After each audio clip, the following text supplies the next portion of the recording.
These Indians have been oppressed for about 100 years. No, no, no. Not those Indians. These Indians have been oppressed under British imperialism for nearly a century. They decided to stop living in oppression, and finally a revolution began in order to change the government. In the decades that followed during the revolution, there were many ways that the people tried protesting, but mostly the protests were without any violence. Even though the Indian people tried not to use any violence, the guards did, and many Indians were killed for this act of freedom. India was the jewel in Britain's crown, and Britain wasn't going to give up the jewel. There were several factors that sparked nationalism and the beginning of the Indian Revolution. One cause was the religious, social issues between Indians and the British. Many of Britain's soldiers were racist and disregarded the ideas of Indian religions. For example, Indian soldiers serving for the British military, called sepoys, had to load their rifles by biting off greased cartridges. It was rumored that the grease had been taken from cows, which are sacred animals in Hinduism, and pigs, which are seen as unclean in the eyes of Muslims. This outraged sepoys who were unaware of where the oil came from. This resulted in the Sepoy Mutiny, an event where sepoys violently rebelled against British soldiers. Furthermore, in an attempt to Christianize the Indian population, sati, a Hindu practice in which a wife must burn herself after the death of her husband, was illegalized. Indians were furious that the British challenged their religion and forbade one of their traditions. Second, economic problems arose for the Indians under British imperialism. The British restricted certain industries of India. For example, the British controlled the production of cotton textiles. Indian workers in these industries didn't get enough pay. In the farming industry, farmers had to grow cash crop for the British rather than farm food for their own families. As a result, many villagers couldn't support their families. This change in agriculture reduced production of food, resulting in multiple famines during the late 1800s. Third, corruption in the British power led to feelings of nationalism. The British promised self-rule and independence to India if they worked as soldiers for Great Britain in World War I. Around 1.3 million soldiers fought in the Great War, and more than 74,000 soldiers died in the war. When the war ended, Britain broke their promise of granting India independence. Furious, Indians began to protest for their rights. In response to the protests, the British imposed new laws known as the Rowlatt Acts, or the Black Acts. These laws gave British officials the power to arrest protesters who opposed British power without the need of a proper trial. They violated the natural rights of Indian citizens. The Rowlatt Acts were widely viewed as unfair laws, and this led to more protests. In a large city named Amritsar, 10,000 Hindus and Muslims joined together to peacefully protest the Rowlatt Acts. The meeting was cut short when British troops opened fire on an unsuspecting crowd. Over the span of 10 minutes, 400 Indians died and 1,200 were injured.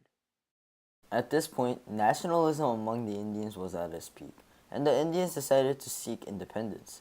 Of the nationalists, a great leader who eventually led India to true freedom emerged, Mohandas Gandhi. Gandhi was the leader of the independence movement. He was a non-violent man that wanted to see his country independent. He combined major religions such as Jainism, Hinduism, Buddhism, Christianity, and Islam. During the Amritsar massacre, the British government failed to punish the officers responsible for the massacre.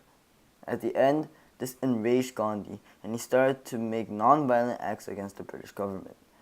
Gandhi asked many Indians to boycott British goods and not buy their products, not go to public schools that were run by the government, and not to pay taxes to the British nor vote.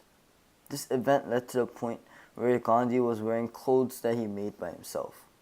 The British had to put up an act so that the Indians could only buy salt that the government sold in 1930, but Gandhi led a march that was 240 miles to the Indian sea coast. There he collected seawater and let it evaporate so he could collect the salt from the seawater. This was famously called the Salt March.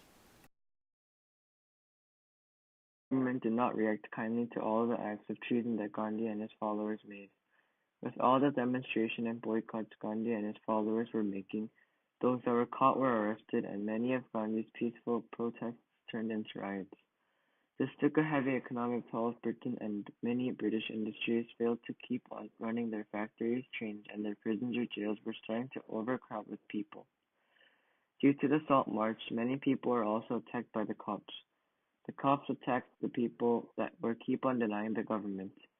Even though all the abuse and attacks that the cops and officials of the government were doing to the Indian people, they protested peacefully. Though the nonviolent resistance was the main driving force of the Indian Revolution, violent terrorists had a large impact in the Indian Revolution. Because of the Arms Act of 1878, revolutionaries couldn't organize violent revolts. Some chose to carry arms illegally and become terrorists. Armed revolts against the British were usually acts of violence such as robberies or assassinations of British officials.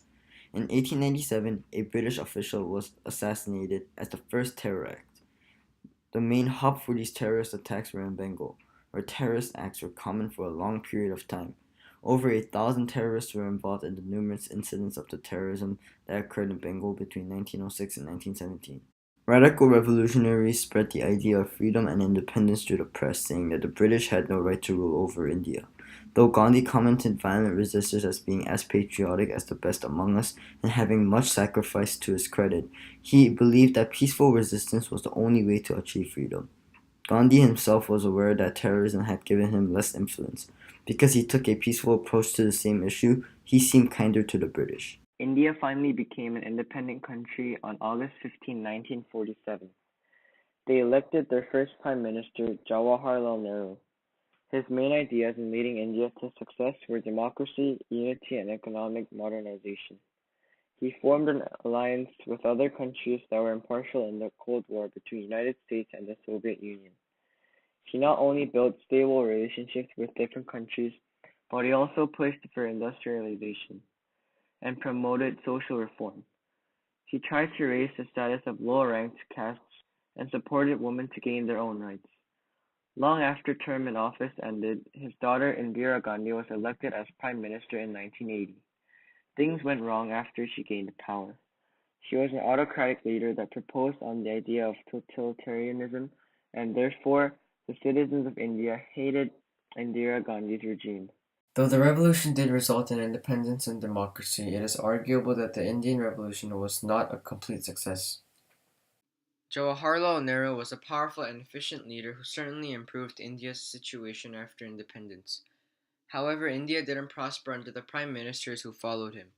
Plus, unity was never achieved in India, therefore, there was a split between Hindus, Muslims, and the Sikhs, who all held different beliefs. Violence also took place to claim and control Kashmir, which is a region next to both Pakistan and India. There is also a strong social divide, mainly due to the caste system of Hinduism. The negative effects from the revolution outweigh the positive changes it brought, so the revolution was a complete failure.